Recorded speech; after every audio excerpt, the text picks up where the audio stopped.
مرکزین کی رپورٹ کے مطابق اسلام آباد نے نئی دہلی کو سخت انتباہ جاری کیا۔ ملک کے خلاف کسی بھی مہم جوئی کی صورت میں مناسب جواب دینے کے لیے خبردار کیا۔ ہندوستان کے اندر دہشت گردانہ سرگرمیوں میں ملوث ہیں۔ انہوں نے کہا ہے کہ اگر وہ پاکستان بھاگے تو ہم انہیں مارنے کے لیے پاکستان میں داخل ہوں گے۔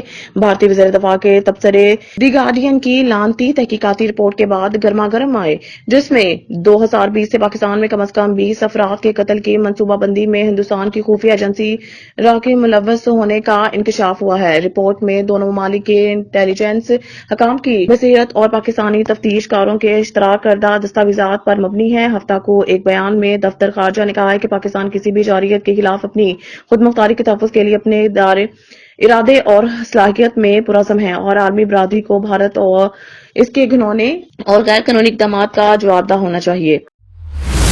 ملک ندیم کی رپورٹ کے مطابق وزیر اعظم شہباز شریف نے ہفتہ کو کہا ہے کہ پاکستان تیزی سے معاشی استحکام کی طرف بڑھ رہا ہے اور وہ دنیا بھر کے سرمایہ کاروں اور کاروباری افراد کو خوش آمدید کہتے ہیں۔ انہوں نے کہا ہے کہ اس سلسلہ میں وہ پبلک پرائیویٹ پارٹنرشپ کو بڑھا رہے ہیں۔ وزیر اعظم آف میڈیا ونگ نے ایک پریس ریلیز میں کہا ہے کہ استنبول گرینڈ ایئرپورٹ کے بورڈ ممبران، چیف ایئرپورٹ آپریٹنگ آفیسر اور چیف کارپوریٹ آفیسر پر مشتمل وفد نے وزیر اعظم سے ملاقات کی۔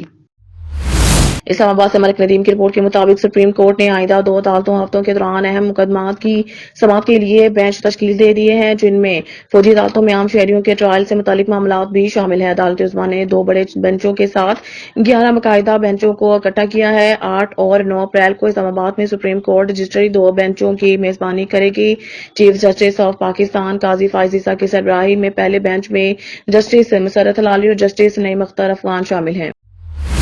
اسلام آباد سے ملک ندیم کی رپورٹ کے مطابق ڈیفالٹ سے بچنے کے لیے بین الاقوامی مالیاتی فنڈ سے نئے بیل آؤٹ پیکج کی درخواست کرنے کے لیے واشنگٹن روانگی سے چند روز قبل وزیر خزانہ محمد اورنگزیب نے وزیر اعظم کے دفتر میں کام کرنے والے افسران کے لیے 4 تنخواہوں کی منظوری دے دی ہے۔ یہ فیصلہ کفایت شعاری کے دعوے کی نفی کرتا ہے اور مجموعی قیمتوں میں 27% اضافے اور ان کے یوٹیلٹی بلوں میں متعدد اضافے والے لوگوں کے زخموں پر نمک چھڑکنے کے مترادف ہے۔ ذرائع نے بتایا ہے کہ سرکاری کاموں کی تکمیل میں اضافی کوششیں کرنے پر افسران کے لیے اعزازیہ کی منظوری دی گئی ہے۔ حکومت نے دفتر میں صرف ایک ماہ کے بعد انعامات کی منظوری دی۔ ذرائع کا کہنا ہے کہ ان افسران کی جانب سے کوئی غیر معمولی کام مکمل نہیں کیا گیا ہے، جس کی وجہ سے وہ اس قسم کے انعامات کے اہل ہوتے۔